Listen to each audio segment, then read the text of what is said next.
আসসালামু আলাইকুম চাচা। ওয়ালাইকুম আসসালাম। কি করতেছেন ক্ষেতের মধ্যে? এটা এই যে বেগুন এই জায়গায় বীজ উৎপাদন করা হবে, হাইব্রিড বীজ। দেখতে পাচ্ছেন প্রত্যেকটা সুতা বান্ধা।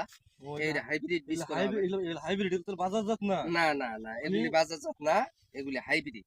আমি এই জিনিসটা একটু ভাবতেছি যে বাজারজাত হয় তাহলে সুতা কেন? এই যে সুতা সুতা হ্যাঁ লাল সুতা, এটা কি লাল সুতা বলে না? হ্যাঁ হ্যাঁ। এটা সুতার মূল উদ্দেশ্য হইতেছে প্রত্যেকটা বেগুনের মধ্যেই সুতা আছে, প্রত্যেকটা বেগুনে। কারণ কি, আমরা যখন এইগুলি হাইব্রিড করছি হ্যাঁ। তখন অরিজিনাল হাইব্রিড হয়েছে কিনা তার আচ্ছা। জন্যই এই সুতাগুলি বেঁধে রাখা হয়।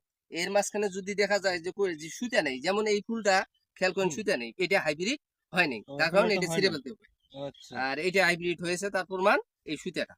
মানে বেগুনটা যখন পাইকে যাবে তখন এই সুতাটা দেখে বেগুনটাকে ছিঁড়া হবে। হ্যাঁ হ্যাঁ হ্যাঁ, এই তো আচ্ছা। বুঝছেন যে যখন আমরা মানে পাকবে বেগুন, হুম। তখন আমরা এই সুতে দেখে দেখে দেখে দেখে বেগুনগুলি ছিঁড়ে নেব, অনেক ছিঁড়ে নেব। অনেক সুন্দর হয়েছে তো বেগুনটা। হ্যাঁ, এরকমই। মানে প্রত্যেকটা গাছের মধ্যে এই অবস্থা ভাবে মানে সুতা বাঁধা আছে। হ্যাঁ, প্রত্যেক যতটুক জমি দেখতেছেন এইটুকের মধ্যে সম্পূর্ণ গাছের মধ্যেই, সম্পূর্ণ বেগুনের মধ্যেই সুতা বাঁধা আছে, সম্পূর্ণটাই। এই সুতাগুলো কি একদিনে বাঁধছেন না মানে প্রতিনিয়ত বাঁধেন? না, এটা প্রতিদিন প্রতিদিন বানতে হয় এগুলি, একদিনে না। মানে আস্তে আস্তে ফল আসতেছে, আস্তে আস্তে মানে বান্ধা হইতেছে, এইভাবেই আর কি করা হয়। সেটা আমি ভাবতেছি, আমার বুঝে আসতেছে না এতগুলো সুতা একদিনে কিভাবে বানলো। না, একদিনে না, এটা ১ মাস অথবা ৪০ দিন, ৪০-৪৫ দিনে এই সুতাগুলি সম্পূর্ণ বান্ধা হয়েছে। বিশাল বড় প্রজেক্ট করছেন দেখা যায়। ইনশাআল্লাহ, আল্লাহ রহমত, দোয়া করবেন।